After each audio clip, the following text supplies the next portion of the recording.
de tout ton cœur. Donc de toutes tes émotions.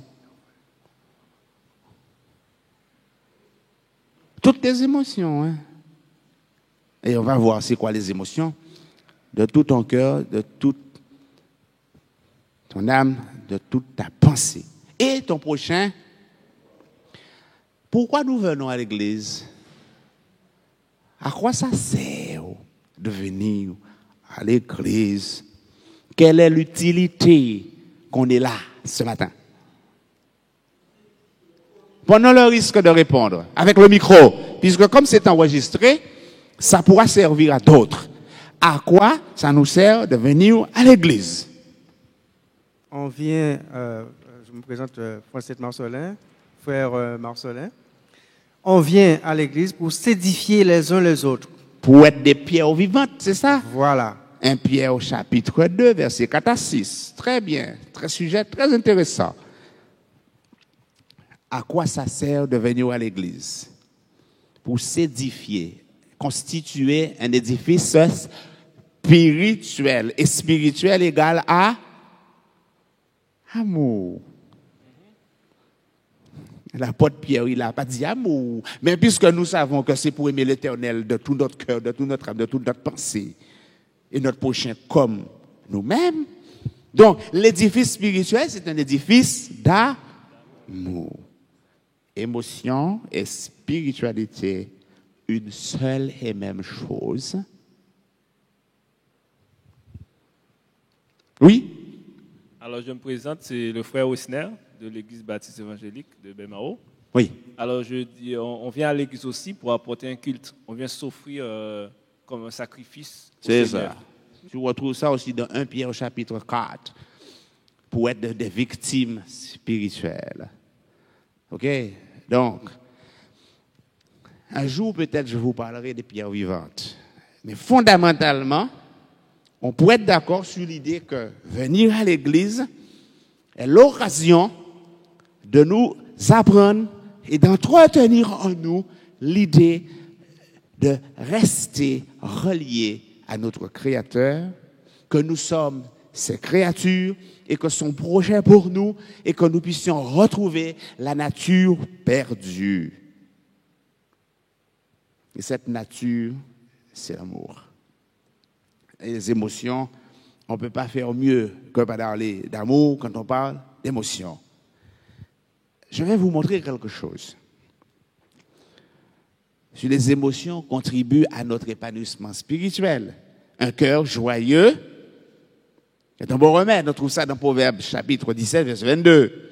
Mais un esprit abattu dessèche. David n'avait pas fait les neurosciences à l'époque.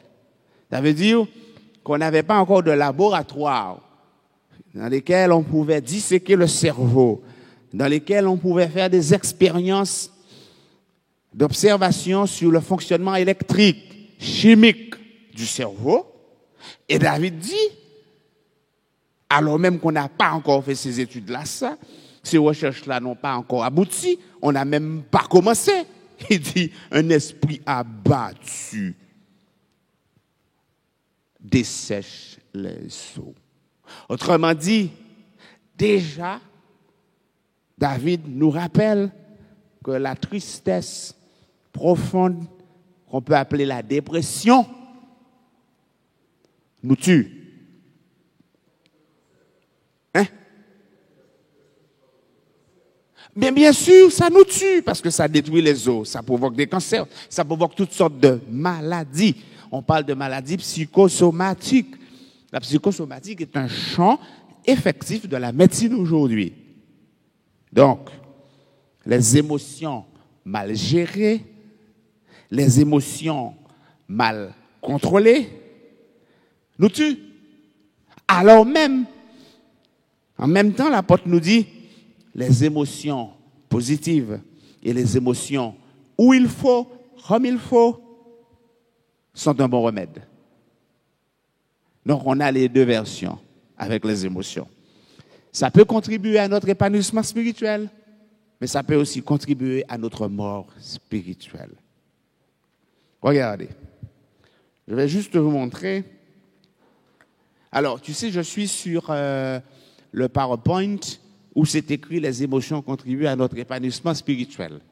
Regarde, sur le dossier émotions et spiritualité, tu verras PP, PowerPoint. Ça va? Tu l'as trouvé. C'est pour qu'ils puissent suivre avec moi. Ça avance? C'est bon? C'est ça. Si on était la nuit, ce serait mieux. Je disais aux frères tout à l'heure que quand dans nos églises, il est bon d'avoir des espaces de petites conférences, un peu comme des salles de cinéma, mais pour le personnel, dans lesquelles c'est bien climatisé, confortable, et on fait de la projection la journée, parce que là, c'est pour le soir, la salle ici. Le soir, ça passe super bien, mais dans les églises protestantes, en général, je constate ce manque-là. Hein. Mais pensez-y, parce qu'il y a de la place. Hein. Enfin bon, il y a des choses qu'on peut faire. Ouais, bref, allons poursuivre. Regardez. Donc, on va passer à la diapositive numéro...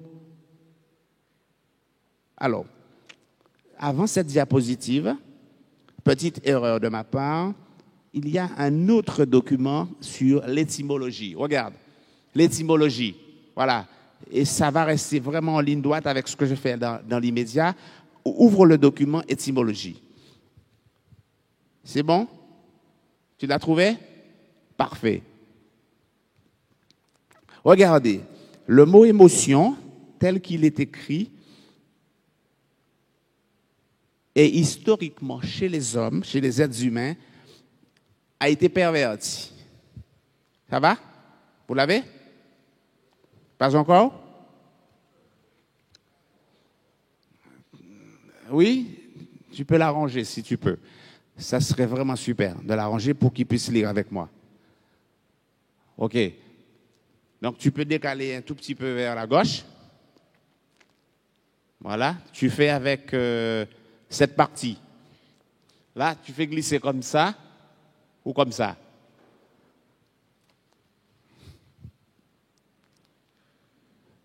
Sinon, tu vas ici, au bout, sur ton ordinateur, et tu demandes à glisser. C'est pas grave si c'est pas prêt. Je poursuis pour que vous ne puissiez pas vous endormir. Regardez. En 1475, les textes que nous avons retrouvés, et c'est le Centre national donc, de la recherche sur les étymologies qui nous donne cette information, en 1475, le mot émotion était assimilé à un trouble moral. Trouble moral.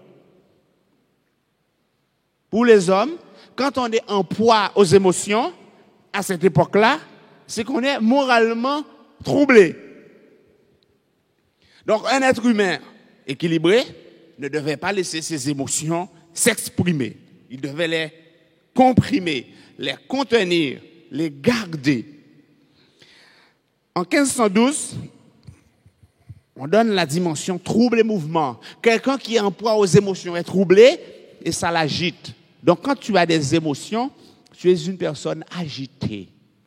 Par exemple, on considérait que la colère n'était pas normale. Et pourtant, dans votre Bible et la mienne, le Dieu créateur que nous connaissons est plus souvent en colère qu'il ne manifeste son amour.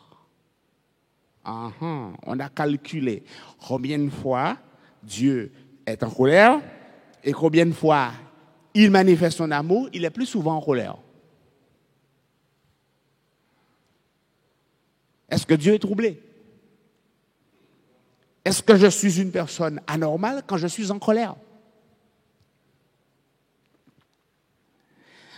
Troisième expression pour désigner l'émotion, on l'est alors à ce moment-là, toujours après 1512, mouvement, trouble, frisson, fièvre. Ça veut dire malade. Quand tu es en proie aux émotions, on considère que tu es malade.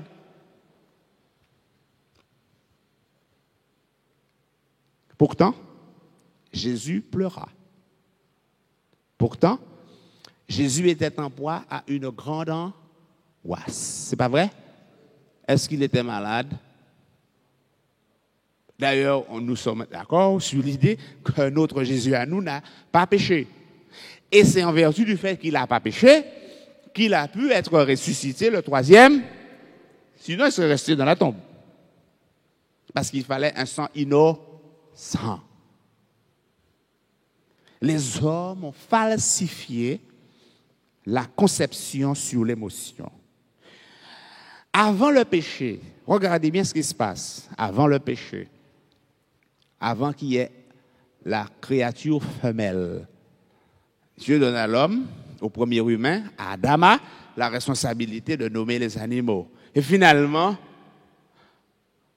il est triste de se retrouver tout seul.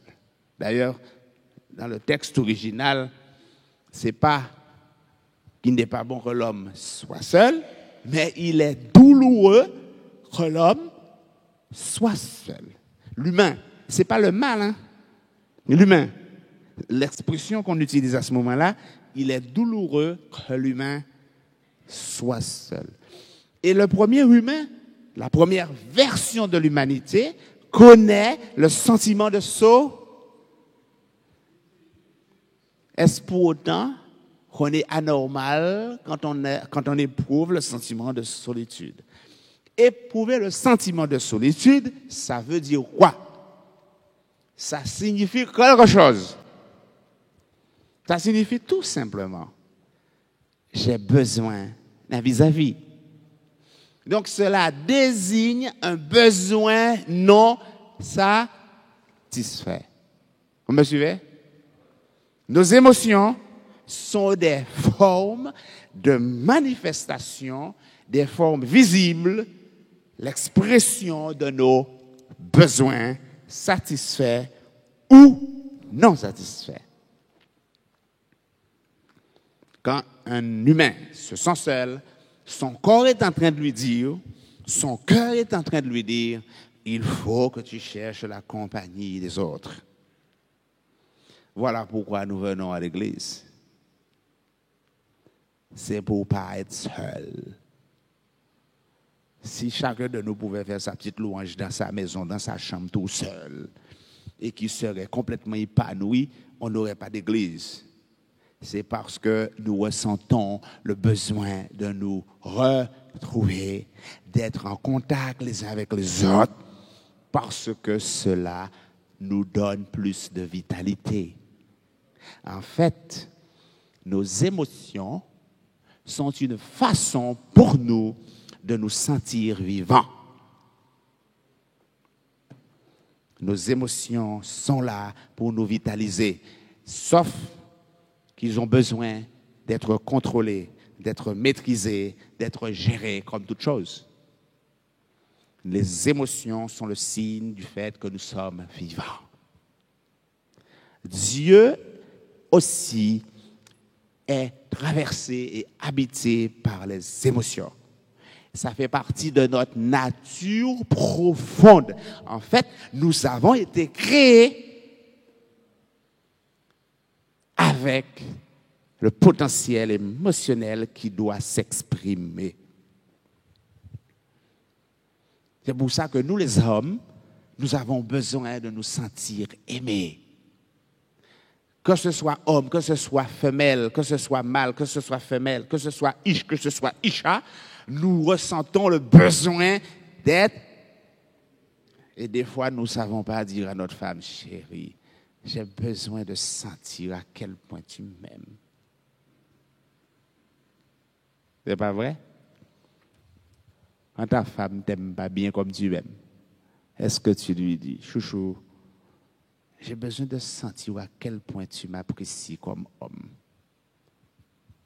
Parce que ça me met dans un état de bienfaisance, un état de bien-être incroyable quand je ressens les manifestations de ton amour. C'est pas ça? Hein? Tu le dis pas? Et tu le penses? Tu le ressens? Il y a des fois, tu aimerais sentir ça. Donc l'idée dans l'étymologie de l'émotion à une certaine époque, ça n'a pas toujours été vrai, c'est que quand tu es en proie aux émotions, tu as un défaut de contrôle sur toi. Tu as un manque de maîtrise sur toi. Tu es faible. Tu es vulnérable.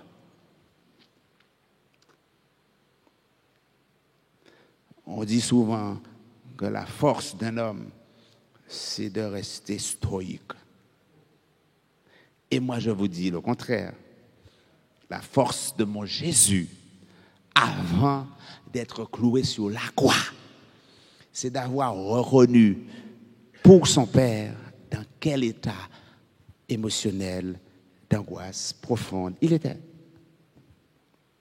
Père, si cette coupe pouvait s'éloigner de moi. Ma force n'est pas dans le fait de ne pas ressentir, mais dans le fait d'être complètement en accord avec l'émotion qui me traverse maintenant. Avant de mourir, Jésus a ressenti l'angoisse parce que la mort n'est pas une belle chose. Et il le dit clairement, suffisamment fort pour que tout le monde l'entende. Donc, quand nous ne sommes pas bien, nous avons intérêt, nous gagnons à le faire savoir. Je recevais un monsieur à mon cabinet avec son épouse et il exprimait face à cette femme dans quel état émotionnel il pouvait se sentir lorsqu'elle le commandait. Irrité, agacé, angoissé. Chérie, tu ne te rends même pas compte quand des fois tu parles, quel ton tu emploies et dans quel état ça me met. C'est le ton que tu emploies que je ne supporte pas, parce que je ne supporte pas qu'on fasse pression sur moi. Dans les relations conjugales, on a besoin d'apprendre à exprimer ces choses-là pour que l'autre comprenne dans quel état émotionnel on est dans la relation avec lui. En fait, nos émotions témoignent dans quelle réalité nous sommes et si l'environnement dans lequel nous sommes nous fait du bien ou nous fait du tort. Désolé. Donc, mes émotions me renseignent sur la qualité de mon environnement. Mes émotions me renseignent sur la qualité de ma perception de cet environnement. Et cette émotion me demande de m'adapter, de réfléchir sur ce qui se passe là maintenant, de comprendre ce qui se passe là maintenant pour pouvoir me positionner. Les émotions sont une information de haut niveau pour nous permettre d'être complètement en adéquation avec notre vraie nature et le monde dans lequel nous sommes pour nous ajuster. Regardez ce qui arrive à Élie. Élie, vous vous rappelez Élie? Élie est prophète et un jour, il lance un défi aux prêtres de Baal. Vous vous rappelez de ça? Ils sont 900 à peu près. Et il leur dit, vous allez invoquer votre Dieu. Et moi, je vais invoquer le mien. Et on va voir lequel est plus fort. Et c'est ce qui se passe. Donc, il est rempli de foi. On va dire qu'il a un sentiment de grande confiance. Et ce jour-là, le feu descend et consume le sacrifice d'Élie, pas le sacrifice des prêtres de Baal. Et qu'est-ce qu'il fait, Élie? Tout le peuple est là, il se sent tellement fort, il prend un couteau et il égorge tout le monde. Qu'est-ce qui arrive à Élie? Quelques heures plus tard, il est complètement dégonflé. Pourquoi il est dégonflé? Parce qu'il a peur. Il vient d'invoquer l'Éternel qui a répondu sur son sacrifice. Donc, il avait une grande confiance en lui. Il avait le sentiment d'être rempli de l'Esprit de Dieu, d'être choisi de Dieu. Il avait cette confiance. Il se sentait en sécurité. Et son environnement a changé. Il a fini avec Dieu. Et Jézabel lui fait savoir, j'en ai contre ta peau. Et je vais lancer à ta trousse, à ta poursuite, ce qu'il faut pour te trucider, puisque tu as fait ça à mes prophètes. Son environnement a changé et il a peur. La différence entre Élie et Dieu, c'est laquelle? Entre Élie et Jésus. Jésus va être mis à mort. Si on l'a attrapé, c'est pour le tuer. Élie sait que Jézabel a lancé après lui du monde pour le tuer. Quelle est la différence entre Élie et Jésus?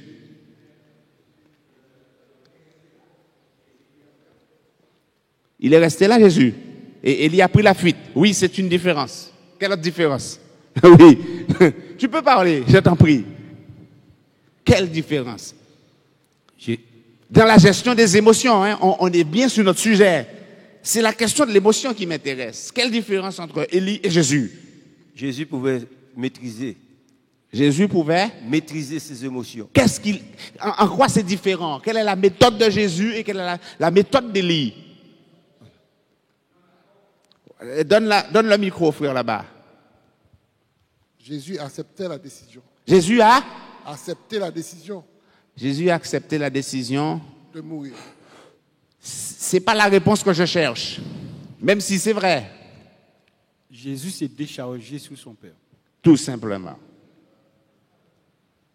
Les affaires mêlées, des options.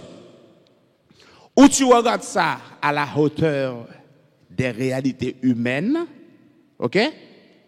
Terre à terre. Élie a oublié qu'il était serviteur au nom de Dieu. Élie croit que son problème et son conflit, c'est une affaire entre lui et une femme. À hauteur d'homme, la gestion des émotions est problématique. Lorsque nous nous rappelons que nous sommes propriété de Dieu et que son esprit nous donne les ressources que nous pouvons mobiliser pour faire face à l'adversité, la gestion des émotions est complètement différente. Élie est à hauteur d'homme et il croit que c'est un rapport de force entre une femme puissante et lui, un simple prophète qui n'a pas d'armée. Il regarde à hauteur d'homme. Dieu n'est plus dans le champ. Le triangle a disparu. Rappelez-vous, tu aimeras le Seigneur, ton Dieu, de tout ton cœur, de toute ton âme, de toute ta pensée et ton prochain comme. Donc on est dans le triangle. Dieu, moi, mon prochain. Sauf que là, Élie, il a oublié Dieu. Pop, il est en horizontal. Et là, la gestion des émotions a complètement changé. Jésus sait qu'il peut compter sur son Père. Et que cette confiance qu'il a en son Père n'a jamais été défectueuse. Quand nous sommes en proie à des émotions difficiles, nous pouvons nous rappeler que notre Père céleste nous a créés pour être maîtres des situations avec l'aide de son esprit bienveillant. Et lui nous donne les ressources pour faire face à ça. Donc nous accueillons l'émotion telle qu'elle est. Waouh, j'ai vraiment peur, mon Dieu. Mais qu'est-ce qui se passe, Seigneur? Pourquoi j'ai peur comme ça? Comment je vais faire avec cette situation-là, ça? Je sais que je suis ton enfant, je suis ta propriété. Tu ne me laisseras pas être détruit par ce qui se passe maintenant.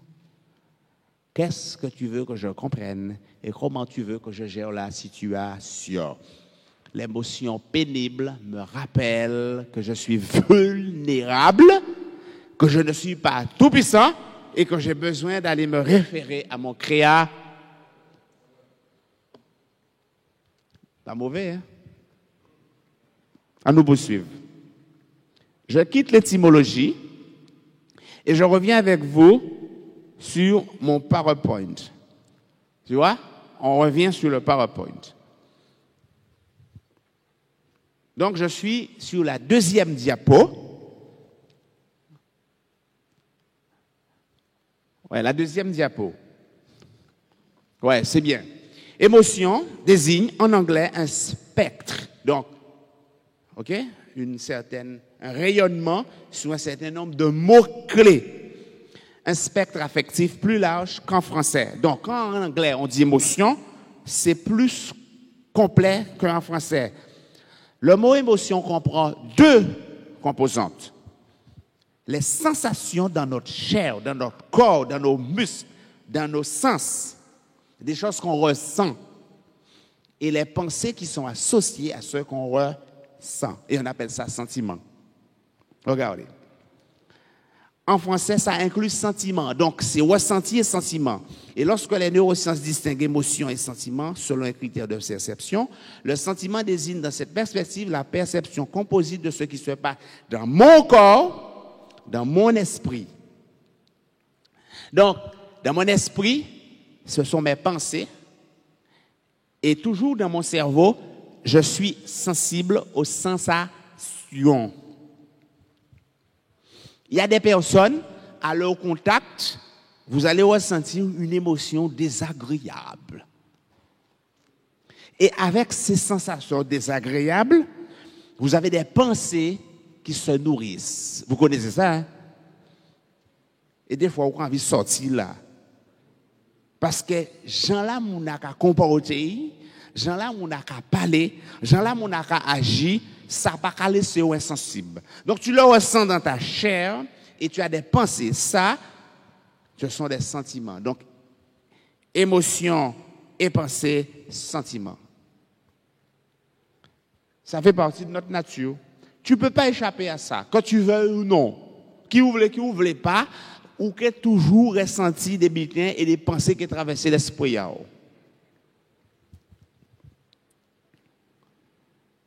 Je passe à la diapo juste après. On a eu des confusions par la diversité des émotions, des affects évoqués, subsumés par des typologies plus ou moins convaincantes. Ça veut dire que dans l'histoire, des explications que les uns et les autres ont données, on s'est un peu perdu en chemin parce qu'on ne comprenait pas trop ce que signifiait le fait de ressentir. On n'avait pas, sur le plan scientifique, bien qualifié les choses. Donc, on était dans une forme de confusion. Et des fois, quand les hommes ne comprennent pas quelque chose, ils diabolisent. Lorsque nous ne comprenons pas les choses, nous diabolisons. Le psychologue américain Paul Ekman isole émotions élémentaires et émotions primaires. Les émotions universelles, on est d'accord sur ça, tout le monde, colère, peur, tristesse, dégoût, joie, surprise. Et on a les émotions secondaires. Par exemple, le goût de l'esthétique. OK? Ça se construit par la culture. Mais au fondamental, de façon primaire, les 6 émotions, colère, peur, tristesse, dégoût, joie et surprise, tous les êtres humains sur la terre connaissent ça. Ça fait partie de notre création. C'est Dieu qui l'a voulu. Et rappelez-vous, pourquoi on parle de primaire et secondaire? Les secondaires, c'est ce qui est construit avec la culture. Pourquoi? Rappelez-vous, quand Dieu crée la terre, il organise la terre. Vous avez remarqué, chaque jour, il fait quelque chose évoluer. Donc, dans la création, il y a une dimension évolution. Dieu laisse de la place pour que nous puissions apporter une touche à nous dans son œuvre. C'est pour ça qu'il n'a pas créé un homme, une femme et un enfant. Qu'est-ce qu'il a fait? Il a créé un homme, une femme, et il leur a dit, faites l'enfant. Ça s'appelle évolution. Donc, les émotions secondaires sont d'une grande diversité. Il y a des émotions, des sentiments que je ne connais pas. Parce que ma réalité, l'environnement dans lequel je suis ne m'a pas permis de le connaître. Donc on a ce qui est fondamental, primaire, et ce qui est culturel, qui est le résultat de l'interaction avec mon environnement et qui vient compléter selon mes besoins. Le Dieu créateur a prévu tout ça dans son programme. Le primat de la raison. Les hommes ont tendance, à une époque donnée, de donner à la raison le primat sur l'émotion. Regardez.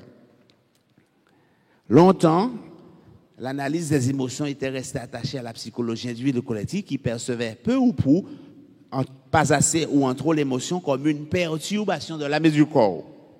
Donc, il y a eu une époque, ok, les êtres humains, d'accord, ont considéré qu'un être supérieur, c'est un être rationnel. Et pourtant, mon Jésus, à moi, il n'était pas en train de faire des théories au moment où il allait offrir son corps en sacrifice à son Père pour moi. Il était juste en train de parler de ce qu'il ressentait. Donc, les hommes ont perverti notre relation avec les émotions de cette façon-là. Je continue. Hop là, pardon. Voilà. Je poursuis. Voilà, l'utilité des émotions. Des découvertes récentes en neurosciences dérivent l'éclatement de la scission corps-esprit. Et on va réévaluer la dimension organique de l'esprit et symétriquement de la dimension cognitive des émotions. Ce sont les recherches très récentes dans les 20 dernières années qui nous aident à nous réconcilier avec ce que les humains avaient déjà compris. David l'avait déjà compris. David nous dit, avant les neuroscientifiques, les émotions, ça nous sert pour être vivants, mais ça peut nous tuer. On a mis à jour le rôle de l'émotion dans l'apprentissage. Donc on va dire qu'on l'a démontré scientifiquement, mais ce n'est pas une découverte. Il ne faut pas croire que c'est maintenant qu'on comprend les émotions. Jésus le savait déjà. Avant Jésus, c'était déjà compris par David. Parce que David arrive bien longtemps avant Jésus. Pour preuve, des expériences portant sur des patients atteints de lésions cérébrales, d'évoluées émotions ont montré qu'elles engendraient une sorte d'incapacité à choisir. Lorsque nous ne sommes pas reliés à nos émotions, ça veut dire que nous n'analysons pas notre environnement et nous ne pouvons pas prendre de bonnes décisions pour nous organiser. Je vais vous montrer ça. Antonio Damasio, concernant les émotions primaires comme secondaires, il dit « Ce sont des programmes complexes destinés à la survie, en grande partie automatisés et fonctionnant sur le mode récompense-punition, pulsion-motivation, avec le tronc cérébral. » Donc, c'est la partie qui se trouve juste là, en dessous du crâne, là. L'hypothalamus, c'est la faculté de produire des cartographies qui constituent le socle des fondements non conscients chargés de la régulation de la vie. Mais dans la Bible, c'est déjà dit, hein, les émotions jouent dans la régulation de la vie. Ce n'est pas nouveau. C'est juste que les scientifiques nous confirment que Dieu nous a donné les émotions pour réguler notre vie, pour comprendre ce qui nous arrive. Maintenant, je voulais venir avec vous sur l'intelligence émotionnelle. Tu peux poursuivre, on est sur la diapo intelligence émotionnelle. Ça va? Voilà. Ta vidéo projection n'a pas de couleur. Non? Non, maman, c'est en rouge, les aptitudes liées à la compréhension. Vous voyez en rouge? C'est pas grave. Appareil là, il y a un défaut. Il n'y a trop d'émotion. Le chercheur. Alors, les aptitudes liées à la compréhension de la nature humaine permettent d'être heureux. Les aptitudes liées à la nature humaine, ok, à la compréhension de la nature humaine permettent d'être heureux. Et les émotions nous aident à comprendre la nature humaine. Donc, les émotions, ça sert à être heureux. Le chercheur Howard Gardner constate qu'un QI élevé, regardez bien, hein, un QI, quotient intellectuel, élevé, ne garantit en rien le succès. C'est vrai. Le plus intelligent sur le plan intellectuel parmi nous n'est pas le plus heureux. Il n'y a pas de correspondance entre un QI élevé et la quantité de bonheur dans la vie. Je travaille avec un médecin à mon cabinet. Il vient me voir pour travailler sur ses angoisses. Un docteur. Donc, il a fait de hautes études. Mais il est malheureux.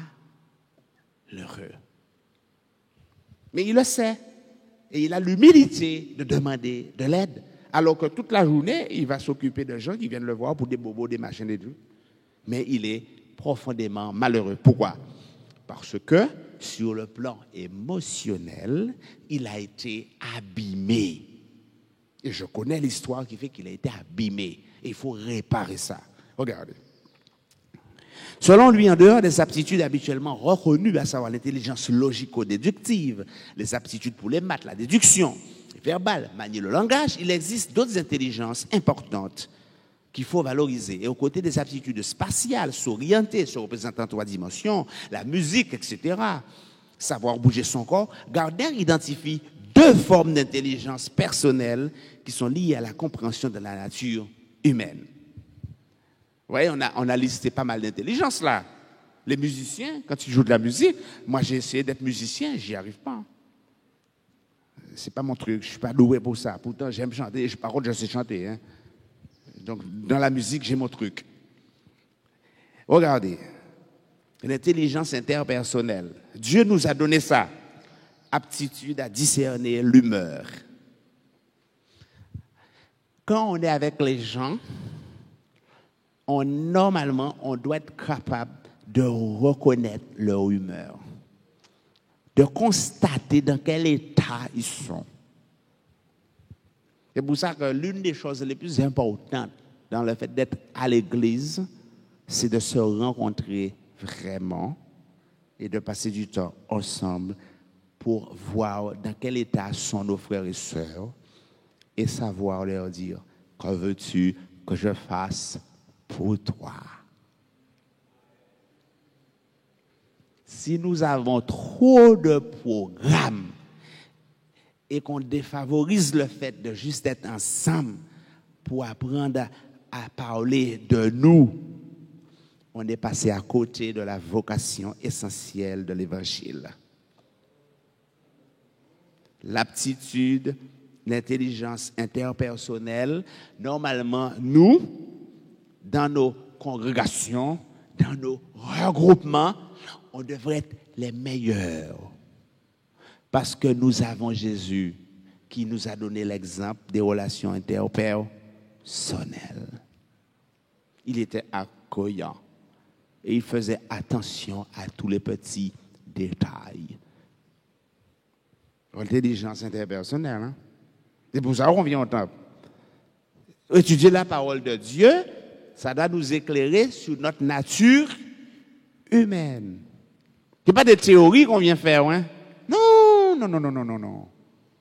Samedi dernier, j'avais l'occasion de parler du chapitre 4 du livre de Romains et je posais la question suivante à mes élèves dans ma classe. À quoi nous sert d'avoir la foi?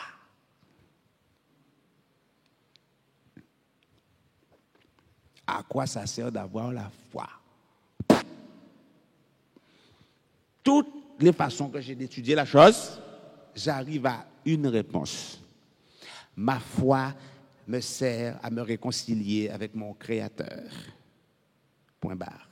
Et si je suis réconcilié avec mon Créateur, à me réconcilier avec ma vraie nature, ça veut dire que je suis une créature que le Seigneur a générée pour sa gloire, donc pour me rappeler que je dois vivre pour la gloire de Dieu. C'est tout ce à quoi ma foi me sert. Donc, vivre pour la gloire de Dieu, quand je viens au temple, c'est intelligence interpersonnelle. Nouer des relations avec les autres, de bonnes relations avec les autres. Et pour ça, l'autre va me donner dans le relationnel des signes qui vont me dire dans quel état il est. Si on a un figure chiffonné, première préoccupation à moi, c'est que veux-tu que je fasse pour toi? Si tu lui dis, sois dans la joie, on est dans la maison de l'Éternel, tu n'as pas encore compris dans quelle situation il est, tu lui dis, sois dans la joie. Ça veut dire, tu n'as pas de problème quand tu viens au temple. Mais non, mais justement, c'est parce que tu as des problèmes que tu viens au temple. Hein? Tu me suis? Tu lui dis, sois dans la joie. On va faire la louange, tes problèmes vont disparaître. Non. Mais non. Non. Parce qu'il a un problème conjugal, il a un problème avec son enfant, il a un problème avec son collègue, il a un problème avec son patron, il vient d'être mis au chômage, et puis il a un problème avec son voisin, il a un problème avec l'administration, mandat est pour tomber. Il y a l'angoisse. C'est ça. Donc percevoir dans quel état les gens sont Relation interpersonnelle, c'est l'intelligence émotionnelle. C'est ça. L'intelligence intrapersonnelle. Donc, intra, c'est avec moi-même. Inter, c'est entre toi et moi. Et l'intelligence intra, c'est cette capacité à voir en moi. Vous savez, Jésus dit à l'apôtre Pierre, on fait la pause à quel moment, pasteur Magoudou? On fait la pause à quel moment? On fait la pause à quel moment? C'est pour que je gère le temps. On ne fait pas la pause là. On continue. On nous poursuit. Que fait Pierre, l'apôtre Pierre? Quand l'apôtre Pierre dit à Jésus, mais non, on va laisser personne te tuer. Oh. Moi-même, je vais mourir pour toi. Oh. Si jamais ça doit arriver.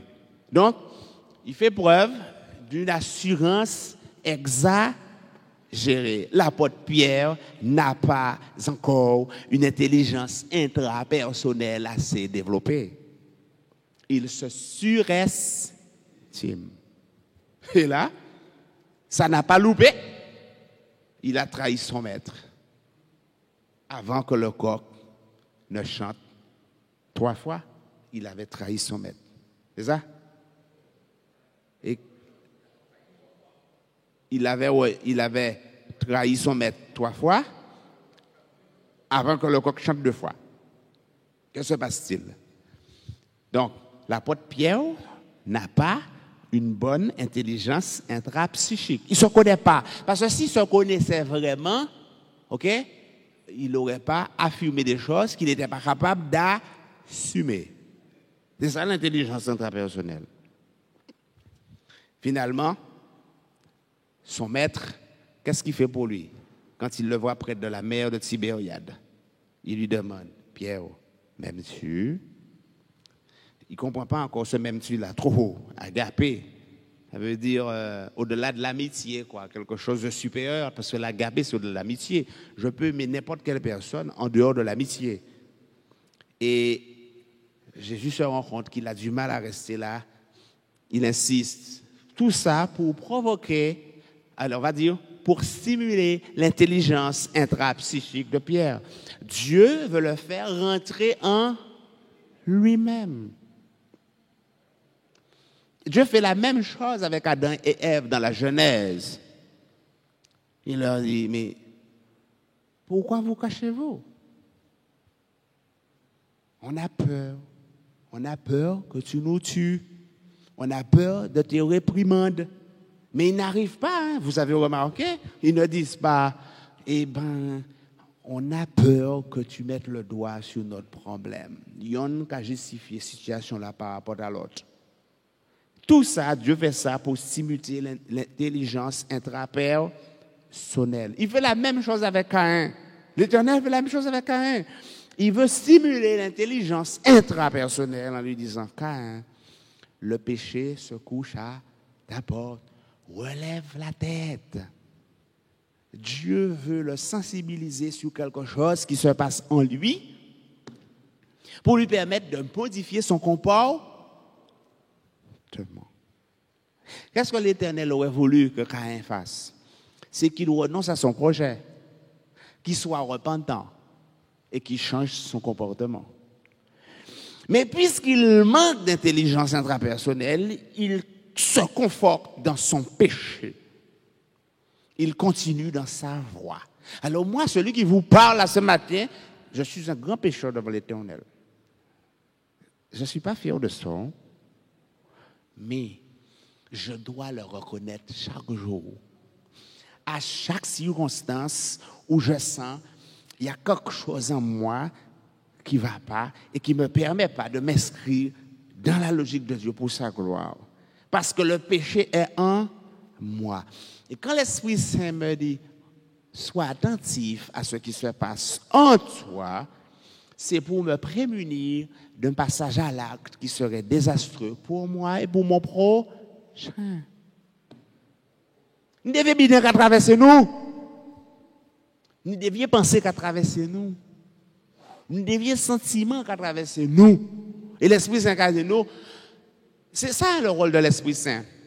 Stimuler l'intelligence intrapsychique pour améliorer l'intelligence interpersonnelle et modifier notre relation avec les uns et les autres, pour que nos relations soient empreintes d'amour et qu'à cela, on reconnaisse que vous êtes mes disciples, c'est ça? C'est ça même. Les chercheurs soulignent que ces deux dernières aptitudes, l'intelligence inter et l'intelligence intra, peu connues, très connues, mais les recherches révèlent tout simplement que nous avions oublié. Peu connues, difficiles à cerner, sont indispensables pour mener une bonne existence. On a besoin de ça. Ça nous aide à faire de bons choix de partenaires amoureux. C'est pas moi qui ai dit ça. Allez chercher où? Si tu ne te connais pas bien, comment tu vas choisir une bonne épouse ou un bon mari? Comment tu vas choisir des amis dignes de l'amitié que tu souhaites vivre si tu ne te connais pas bien? Ils nous disent, ça nous aide non seulement à faire de bons choix amoureux, mais à avoir une bonne orientation professionnelle. En fait, les chercheurs disent, ça nous aide à être heureux. C'est tout bête, tout. Donc, la gestion des émotions contribue à notre bien-être, mais contribue à éclairer notre intelligence en général.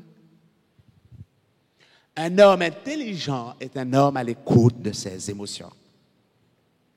C'est aussi bête que ça. Il y a un monsieur qui s'appelle Goleman, un psychologue américain. J'ai ses ouvrages. Et quand j'ai parcouru ses ouvrages, il y a déjà un certain nombre d'années, je travaille, il nous révèle ceci sur l'intelligence émotionnelle. Dans son ouvrage, il passe en revue des études menées dans le domaine des neurosciences et de la psychologie. Et il nous dit, au contraire, bien utilisées, les émotions sont notre principal allié. Il n'est pas évangélique, ce monsieur-là. Hein? Mais l'Esprit de l'Éternel fait les hommes découvrir des choses qui sont déjà dans notre Bible et qui sont en nous parce que l'Éternel a mis en nous. Il dit, bien utilisées, les émotions sont notre principal allié. C'est aussi simple que ça. Ça veut dire que quand nous sommes avec nos enfants, nous sommes appelés à être les pères les plus sensibles qui soient. Quand ma fille me parle, ma fille et moi, en ayant selfie, quand la gamine me parle, 22 ans et demi, elle ne sait pas à quel point je suis sensible à la façon dont elle me parle. Sans qu'elle me dise si elle va ou si elle ne va pas, je mesure à quel point elle va et à quel point elle ne va pas.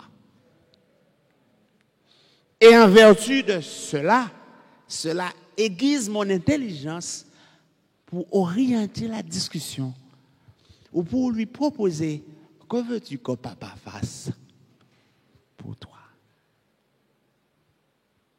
C'est aussi simple que ça. Hein?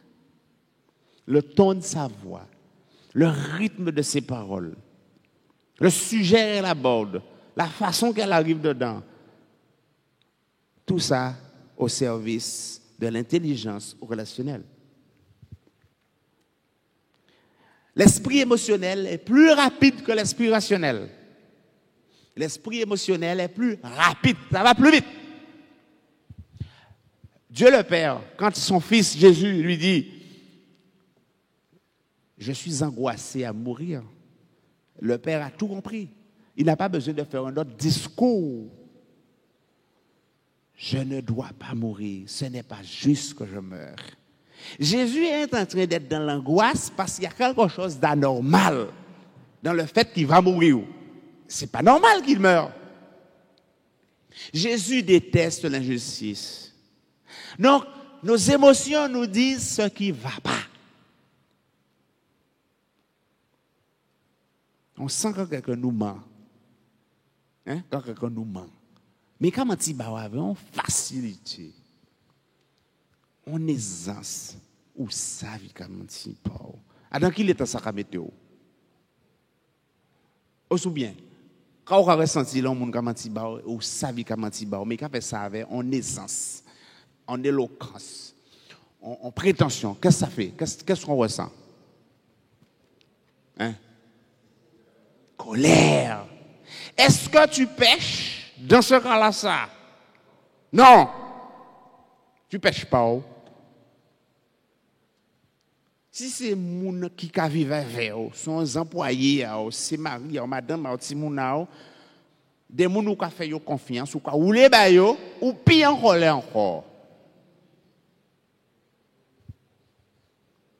Ouais, dans nos églises dans nos petites réunions des fois, nous ka vrai GBC pas vrai nous? Nous pouvons confesser ça. Enfin, si ça n'a pas existé dans l'église Azot, mais quand vrai ça, là, en d'autres côtés, nous avons fait une réunion, en vrai GBC, ça m'irrite. L'Esprit du Seigneur me dit, c'est pas normal. Et mon corps me dit, dans mes sensations, ok? Mon être ressent, c'est pas bon. C'est dégoûtant. Et ça m'irrite. Je le fais savoir. Ouais, je dis ça là-haut. En cas de réunion avec vous, quand je joue GB5, qui j'ai quoi jouer là, pas comprendre. Adam qui l'esprit là, oh là nous caille avec ça. Je déteste ça comme mon Jésus détestait ça. Parce que Jésus, il était en colère dans le temple lorsqu'il a vu qu'on utilisait le temple pour vendre, pour faire business. Il faut que ça nous mette en colère. Cette colère, on appelle ça. C'est la colère qui va purifier, qui va rejeter, refuser le péché qui se développe là. Donc, vous connaissez les bonnes colères dans la Bible. Il y a 3 formes de colère. La colère timos, c'est cette colère violente qui détruit tout sur son passage. Si Dieu laissait sa colère timos se manifester, une pointe de balle encore.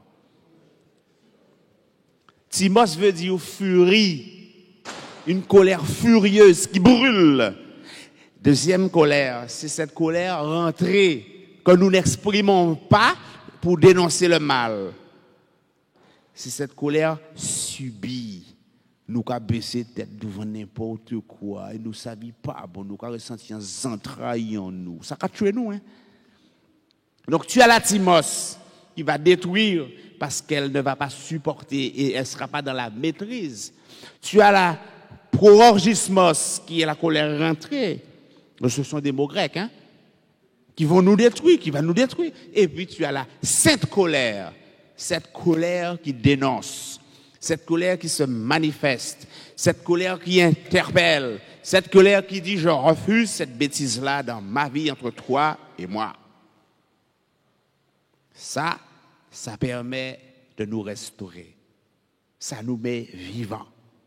Ça ne tue pas l'autre, ça ne nous tue pas. Ça nous garde vivants. On en a besoin. Il faut vivre ça.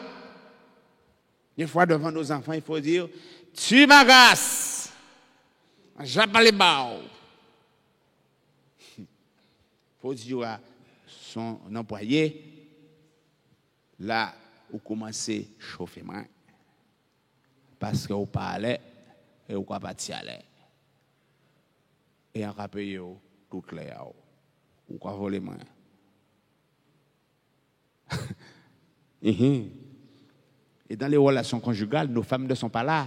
Il faut nous dénoncer ça aussi. Oui, parce que des fois, il y a bêtiser. Mais il faut dénoncer le péché. Hein. Qui que ce soit, il faut dénoncer le péché. C'est simple. Hein? À nous poursuivre. Ni manger, nous ni en l'eau manger pour manger.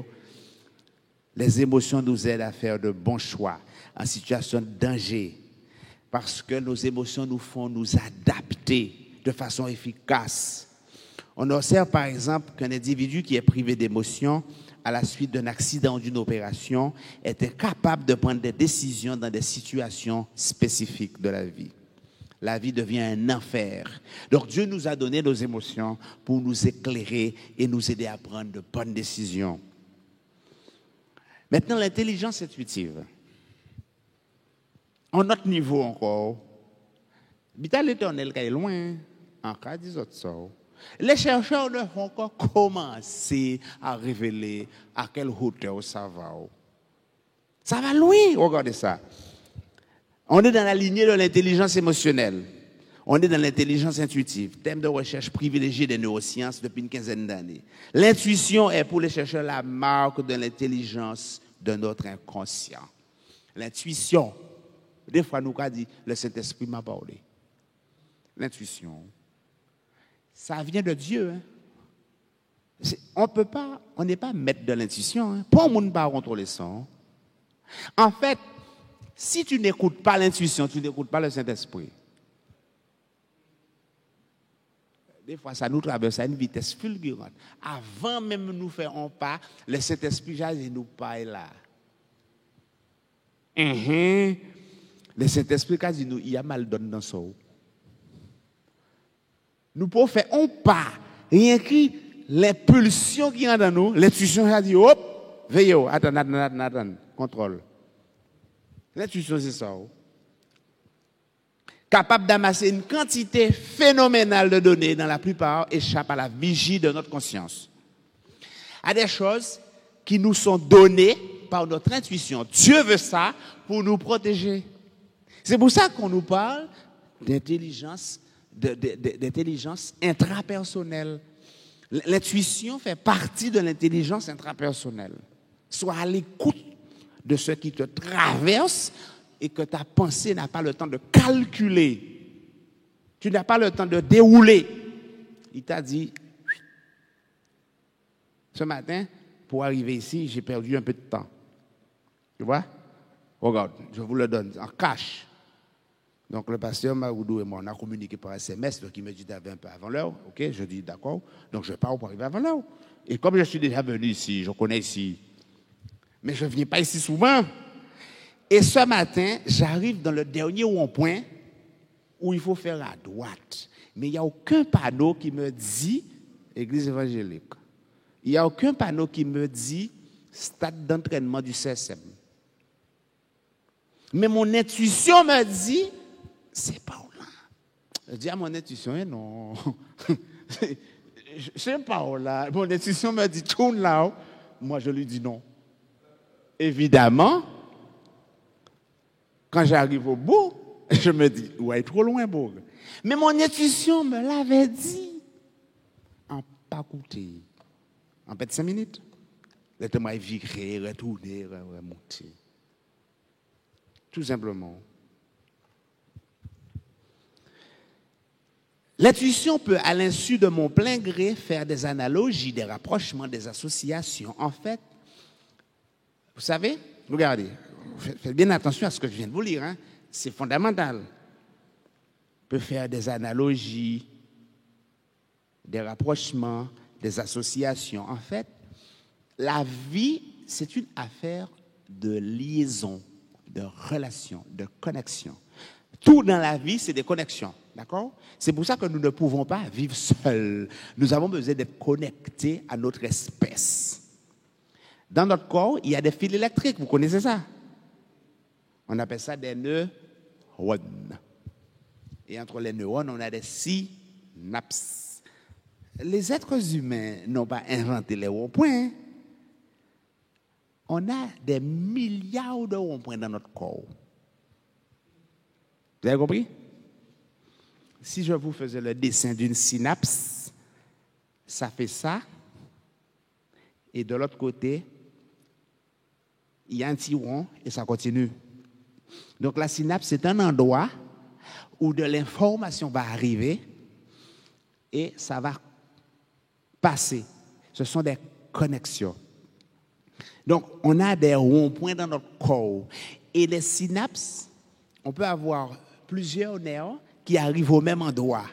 Donc, une information qui vient de là peut arriver là, au niveau de la synapse, et repartir par là, repartir par là. Les ronds-points, on ne les a pas inventés. En observant la nature humaine, on a compris que c'était plus facile pour la circulation.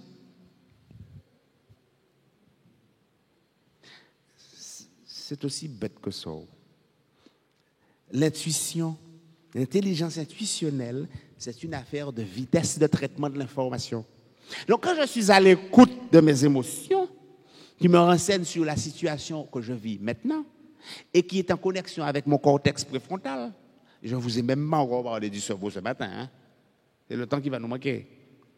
Eh bien, nous comprenons que ça va beaucoup plus vite que le cortex préfrontal lui-même, qui doit prendre un certain nombre de choses consciemment pour les travailler, les traiter et prendre des décisions. Eh bien là, Dieu nous a donné l'intelligence émotionnelle intuitive pour aller plus vite et nous sortir des impasses de la vie.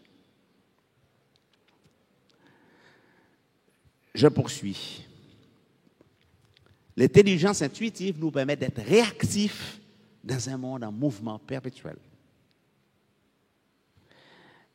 Elle recoupe plusieurs aptitudes qui relèvent aussi du champ d'intelligence émotionnelle, d'intelligence intrapersonnelle, de Gardner liées à la compréhension de la nature humaine.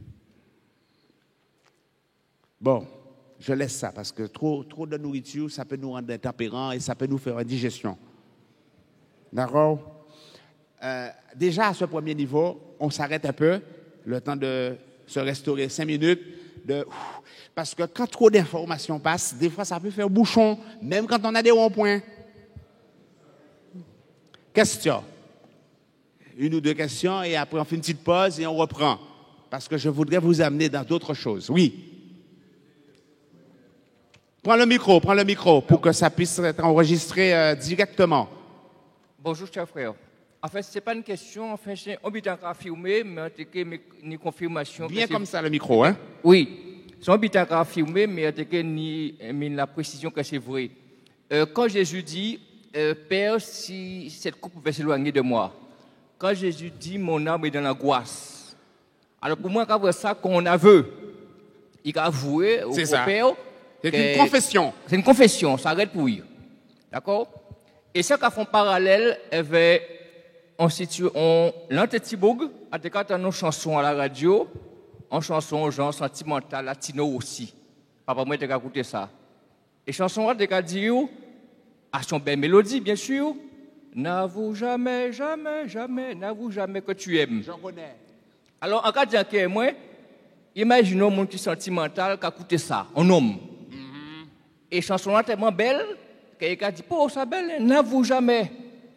Alors, quand imaginez Bouglas à Madame Aïe, situation malheureuse là, puis que belle chanson a dit, n'avoue jamais. T'as dit ou pas, jamais avoué émotion. C'est ça. Pas dit qu'il mounouillé. Il vient handicapé. Il vient rendre robot.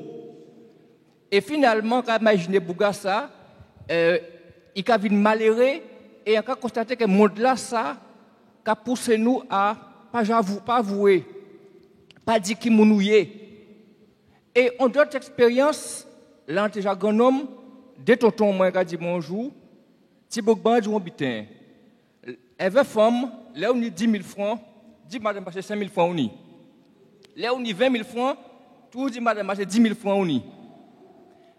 Alors, encore réfléchi jeudi jour, et là, nous venons au Seigneur, encore penser qu'il faut nous accepter de faire sérieusement en déprogrammation. Oui, c'est ça. Et de faire une reprogrammation. C'est de la reprogrammation dont il est question ce matin. Voilà.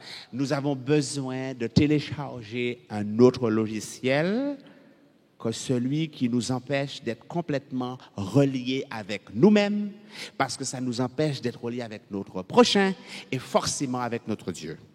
Alors, télécharger un nouveau logiciel. En cas de terminer rapidement, donc nous avons aimé que, en relation entre homme et madame Ayo, que l'autre là vrai avec nous, mais malheureusement, nous pas vrai avec lui. Et on a pensé que si nous vrai avec l'autre là, même si au départ ça n'a pas porté fruit, moi je pense qu'on peut permettre quelque chose à toucher et qui dit mais quand même, moi de la Foster avec monsieur, mais quand même nous là vrai avec moi. Hein? Et puis, tu peux arriver même un jour quand un monde a dit, mais est-ce que vous vrai avec mon là? Et forcément, il faut une analyse.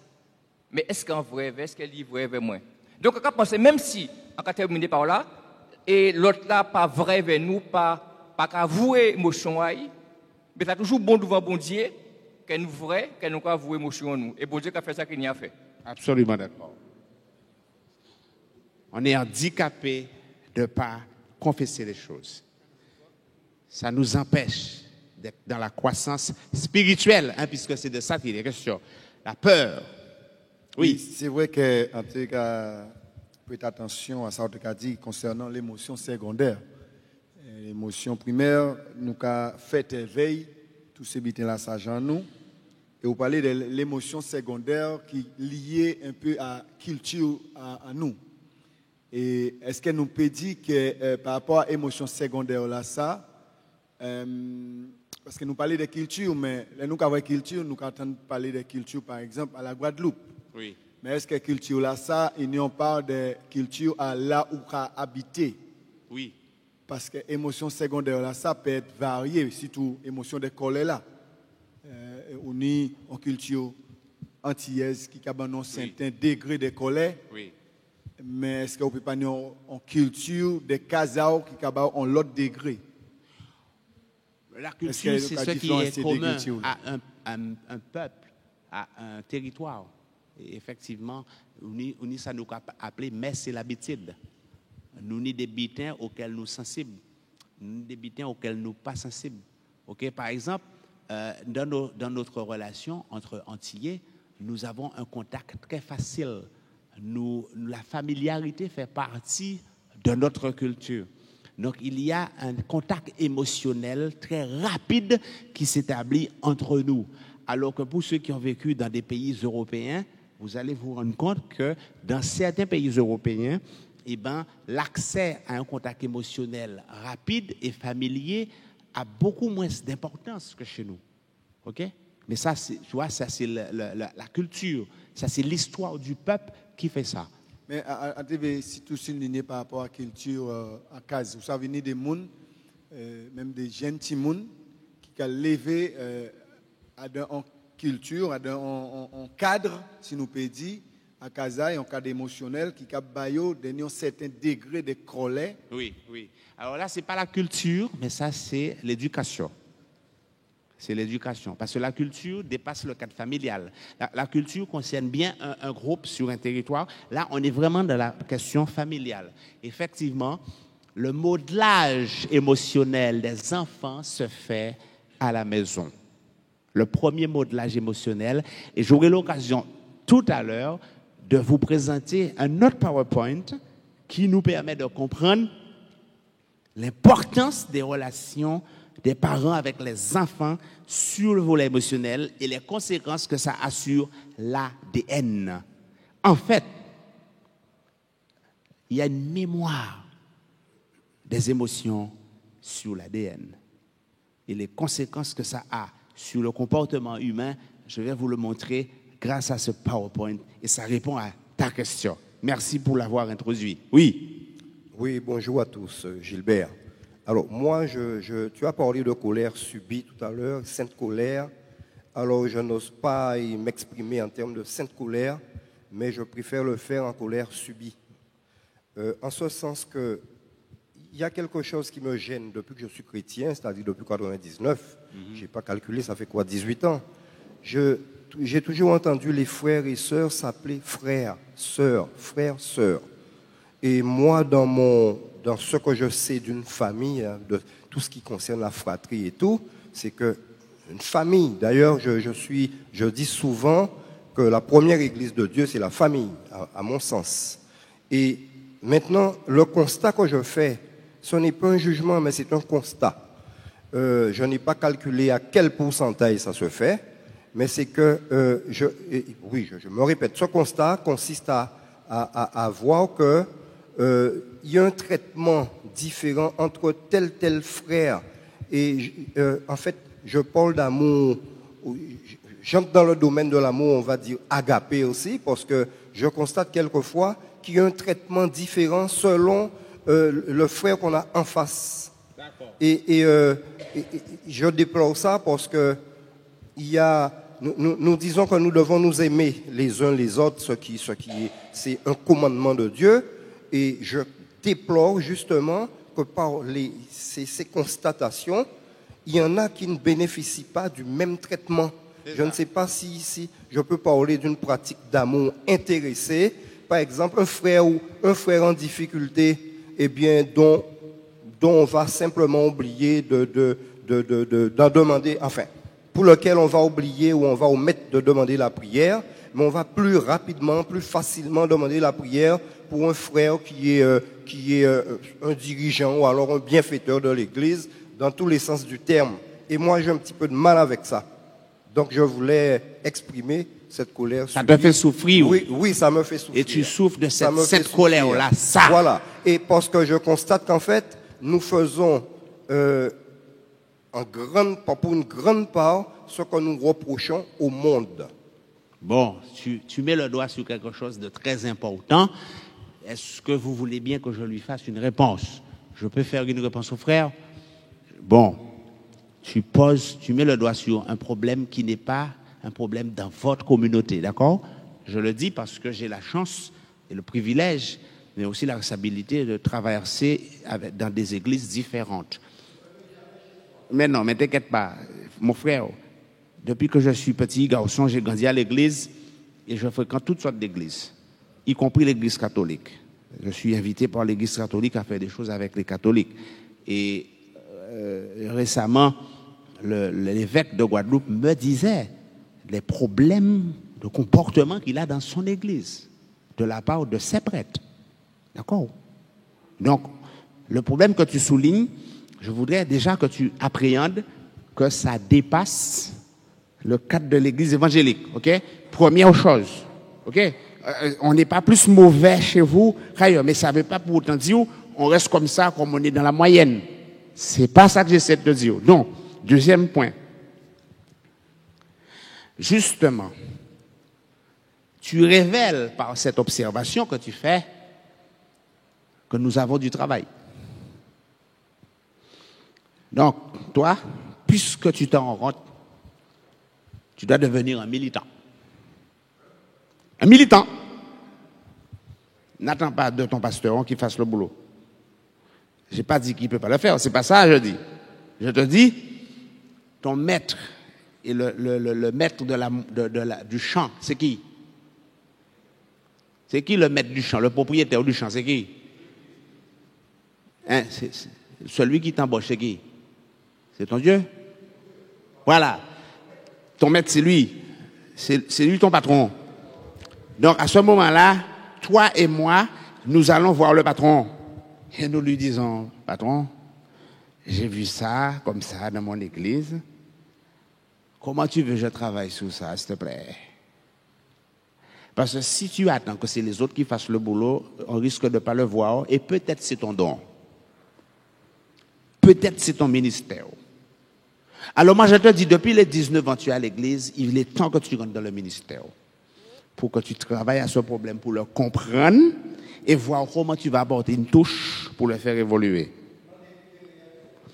Mon frère, tu demandes à ton patron, qu'est-ce que tu dois faire? Et tu fais ce qu'il te dit de faire.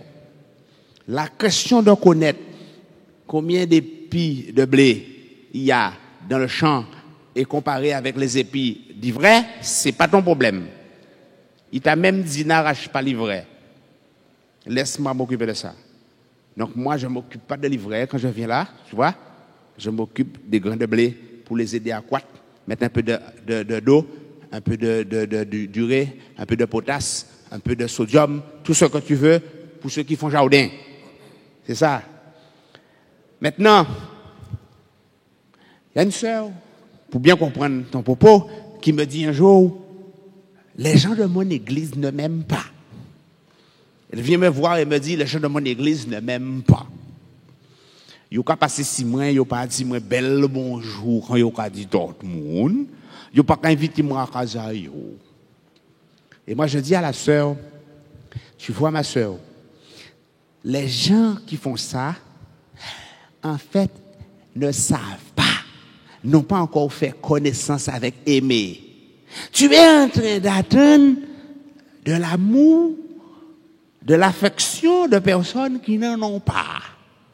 Parce que quand on a l'amour agapé, on fait naturellement ce qu'on doit faire. Donc, arrête d'attendre de ces gens-là qui te donnent l'amour agapé, puisqu'ils l'ont pas.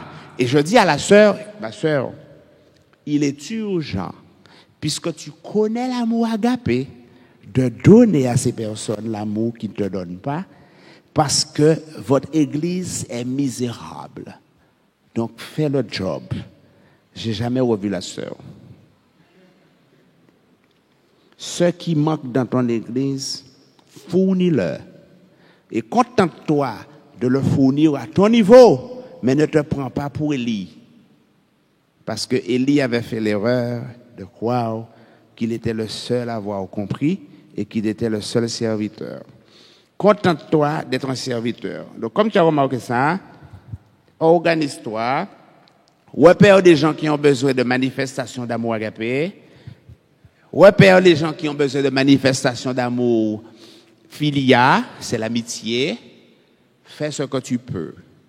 Par contre, pour l'amour éros, c'est une affaire entre un homme et une femme, on ne peut pas faire ça pour tout le monde, on doit s'organiser en binôme. On ne peut pas. Là, c'est en binôme. Donc, s'il y a des sœurs qui n'ont pas de mari, tu seras au regret de ne pas pouvoir les aider. Laisse l'Éternel s'occuper de son agence matrimoniale. Parce qu'il y a aussi cet amour-là qui manque, hein. Tu comprends?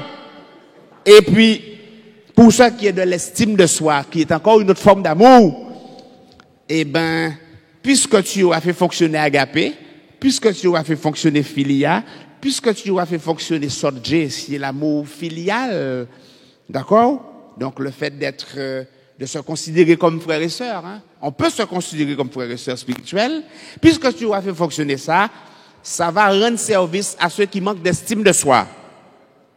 Là, tu auras servi le maître.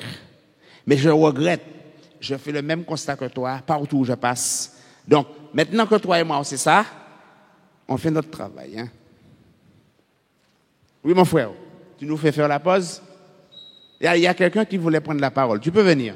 Oui. Bonjour. Hein. Parle bien dans le micro. Hein? Oui, bonjour. Bon, je n'aime pas trop poser des questions parce que des fois, ça me dérange. Mais quelquefois, il le faut. Hein. Parle fort dans le micro parce qu'il est trop loin. Tu as tendance à le sortir. Quelquefois, il le faut. D'accord. Alors, ma question est que, est-ce que l'émotion est-elle spontanée? Si elle est spontanée, c'est que, bon, je ne pense pas qu'on la crée, elle vient d'elle-même. D'autre part, est-ce qu'avec le temps, on peut mieux la maîtriser ou l'expérience a-t-elle son rôle à jouer dans la maîtrise de l'émotion et de l'intuition? Viens près de moi, viens près de moi. Viens. Monte près de moi, s'il te plaît. Je n'ai pas compris. Il faudrait savoir, le technicien n'a pas pu régler le micro pour savoir. Non, c'est pas ça. C'est le technicien qui n'a pas encore fait le règlement. Parle pour moi maintenant. Bon, alors. Oui. Je te disais, l'émotion est-elle spontanée? L'émotion est-elle spontanée? Si oui, est-ce qu'avec le temps et l'expérience, on peut mieux la maîtriser? Oui.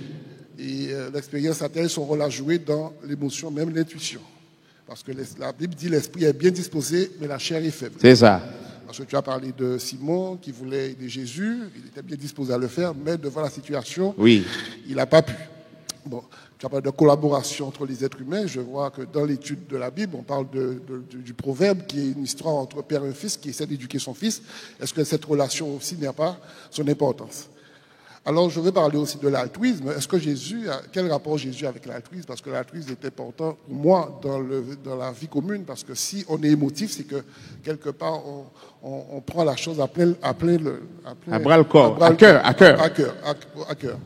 Parce que je ne vais pas tellement épiloguer, parce que nous portons dans notre corps un trésor, un vase de terre que la puissance est attribuée à Dieu pour ne pas nous réjouir quand nous faisons des choses. C'est ça. Parce que nous sommes précis de toute manière, mais non réduits à l'extrémité. Donc, c'est un peu ce que je voulais te dire, de me répondre sur cette question de l'expérience, le rapport entre nous, et aussi la place de Dieu que nous savons par rapport à la Bible qui nous dit que bon, la chair est disposée, l'esprit est bien disposé, mais la chair est faible. Mais Dieu a si nous laissons la place à Dieu, est-ce que c'est pas plus facile pour nous de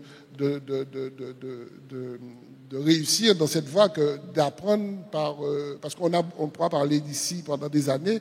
Nous sommes des êtres humains voués à nos expériences personnelles, et je pense que cette expérience personnelle peut être plus profitable pour un chrétien qui se soumet à la volonté de Dieu